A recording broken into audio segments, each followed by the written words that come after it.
பிரியமானவர்களே, உங்கள் யாவருக்கும் ஆண்டவராகிய இயேசு கிறிஸ்துவின் நாமத்தினாலே காலை வணக்கத்தையும் வாழ்த்துதலையும் தெரிவித்துக் கொள்கிறேன். கர்த்தருடைய கிருபை நம் அனைவரோடு கூட இருப்பதாக. இந்த நாளின் காலை வேளையிலும் கர்த்தர் நமக்கு தருகிற வேத வார்த்தை நீதிமொழிகளின் புஸ்தகம் 17வது அதிகாரம் 5வது வசனம் இவ்விதமாய் சொல்லுகிறது: ஏழையை பரியாசம் பண்ணுகிறவன் அவனை உண்டாக்கினவரை நிந்திக்கிறான், ஆபத்தை குறித்து கழிக்கிறவன் தண்டனைக்கு தப்பான் என்று சொல்லி வேதம் கூறுகிறது. எனக்கு அருமையானவர்களே, இந்த காலை வேளையிலே நான் உங்களோடு கூட விதமாய் பேச விரும்புகிறேன். ஏழையை பரியாசம் பண்ணுகிறவன் அவனை உண்டாக்கினவரை நிந்திக்கிறான். என்னை கேட்டுக்கொண்டிருக்கிற என் அன்பு தேவனுடைய திருச்சபையே, எல்லா இடங்களிலும் நடைபெறுகிற ஒரு காரியம் என்ன தெரியுமா?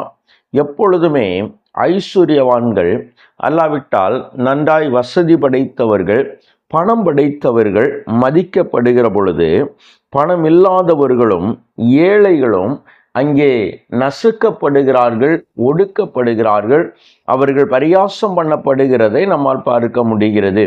இது எல்லா இடங்களிலும் நிறைந்திருக்கிறது. சில நேரங்களிலே திருச்சபைகளிலும் ஆலயங்களிலும் தேவ பிள்ளைகள் என்று சொல்லப்படுகிற தேவ பிள்ளைகளுடைய சமுதாயத்திலும் இது நிறைந்திருக்கிறதை நம்மால் பார்க்க முடிகிறது.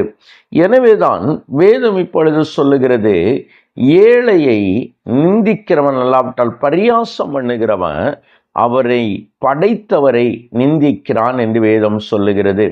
இந்த ஏழையை கனம் பண்ண வேண்டும், அல்லாவிட்டால் ஏழைகளுடைய அந்த உழைப்பை, அல்லாவிட்டால் ஏழைகளுடைய அந்த அவர்கள் கொடுக்கிற அந்த காணிக்கையை, அல்லாவிட்டால் அவர்கள் கொடுக்கிற அந்த மனப்பூர்வமான தானங்களை நாம் கனம் பண்ண வேண்டும் என்பதாய் ஆண்டவர் ஒரு சம்பவத்தை நமக்கு கூறி போகிறார்.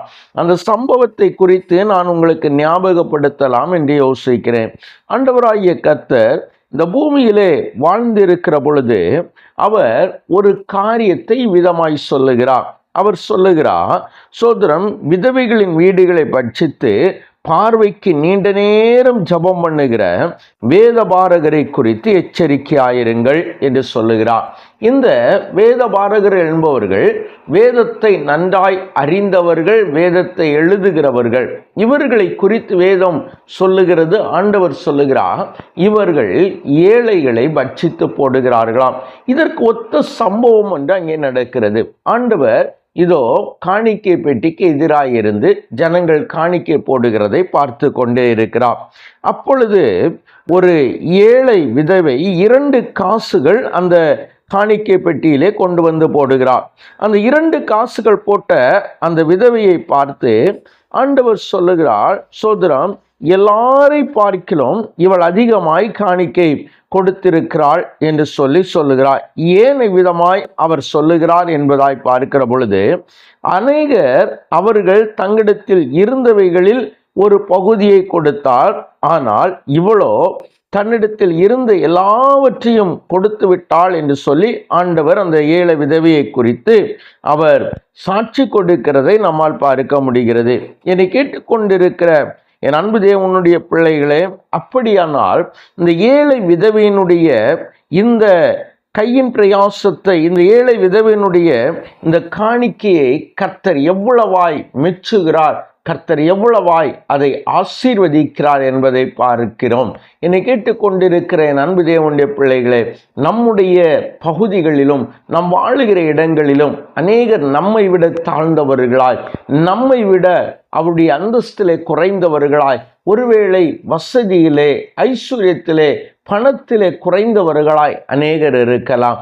சில சூழ்நிலைகளிலே இவர்களால் என்ன செய்துவிட முடியும், இவர்கள் என்ன செய்வார்கள் என்கிற ஒரு ஏளன பார்வை சில நேரங்களிலே நம்மையும் அறியாமல் அவர்கள் மேலே வந்து விடுவதற்கான அநேக சூழ்நிலைகள் நமக்கு உண்டு. ஒரு காரியத்தை நாம் மனதில் வைத்துக் கொள்வோம், நாமும் தேவனுக்கு முன்னாய் ஏழைகளாக தான் இருக்கிறோம். நாமும் தேவனுக்கு முன்பாய் இயலாதவர்களாக தான் இருக்கிறோம். எனவே இந்த நம்மை விட தாழ்ந்தவர்களாய் கருதுகிறவர்களாய், நம்மை விட தாழ்ந்தவர்களாய் தோன்றுகிறவர்களை பார்த்து ஒருபொழுதும் ஏளனமாய் பாராமல் பரியாசம் பண்ணாமல் அவர்களுக்குரிய கனத்தை கொடுக்கும்படியாய் கண்களை மூடி ஜெபிக்கலாமா? எங்களை நேசிக்கிற எங்கள் நல்ல தகப்பனே, இந்த நல்ல வேளைக்காய் உமக்கு நன்றி. ஆண்டவரே, நாங்களும் ஆண்டவரே சமுதாயத்தில் தாழ்ந்தவர்களையும் ஏழைகளையும் ஆண்டவரே சோதரம் கனமாய் நடத்துவதற்கும், அவர்களை கனப்படுத்துவதற்கும், அவர்களுக்குரிய மரியாதையை கொடுப்பதற்கும் என் ஆண்டவர் எங்களுக்கு உதவி செய்தருள வேண்டும் என்று ஜெபிக்கிறோம். ஒவ்வொரு நாளும் நடத்துகிற, பாதுகாக்கிற, வழி நடத்துகிற தெய்வம் இப்பொழுதும் எங்களோடு கூட வாரும் ஆண்டவரே. அப்பா, நாங்களும் உமக்கு முன்பாய் ஏழைகள் என்பதை உணர்ந்த ஆண்டவரே தகப்பனே, எங்களுடைய பகுதிகளிலே வாழுகிற ஏழைகளை நாங்கள் வெறுத்து விடாமல், ஒதுக்கி விடாமல் வாழுகிற கிருபையை கர்த்தர் எங்களுக்கு தருவீராக. எங்களோடு கூட இருந்த ஆசீர்வதியும் நன்மைகளையும் கிருபைகளையும் தாரும். இயேசுவின் நாமத்தில் ஜெபிக்கிறோம் எங்கள் ஜீவனுள்ள நல்ல பிதாவே. ஆமேன், ஆமேன், ஆமேன்.